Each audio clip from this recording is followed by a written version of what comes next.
পৃথিবীতে সবচেয়ে মিষ্টি সম্পর্কের নাম হচ্ছে বন্ধুত্ব। যার কাছে একজন বিশ্বস্ত বন্ধু আছে সে কখনোই একাকিত্ব অনুভব করে না।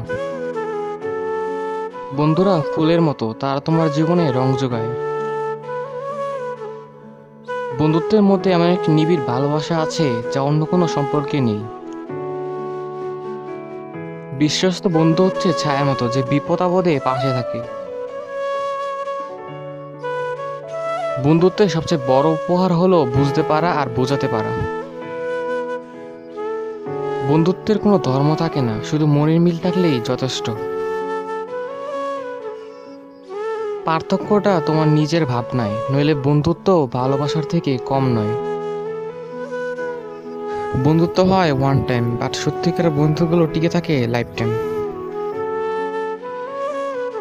বন্ধুত্বের কোনো নিয়ম নেই, আর এটা শেখানোর জন্য কোনো স্কুল নেই। বন্ধুরা জীবন নামক রেসিপির সবচেয়ে গুরুত্বপূর্ণ উপাদান। প্রকৃত বন্ধুত্ব বাস্তব কবিতার মতো অত্যন্ত বিরল এবং মুক্তার মতো মূল্যবান। আমি আলোতে একা না হেঁটে অন্ধকারে বন্ধুর সাথে হাঁটতে চাই। বন্ধুত্ব এমন একটি ফুল যা সব ঋতুতেই ফুটে। যার জীবনে একটা বিশ্বস্ত বন্ধু আছে সে আসলে একটা গুপ্তধন পেয়েছে। বন্ধুত্বের সবচেয়ে বড় উপহার হলো বুঝতে পারা আর বোঝাতে পারা।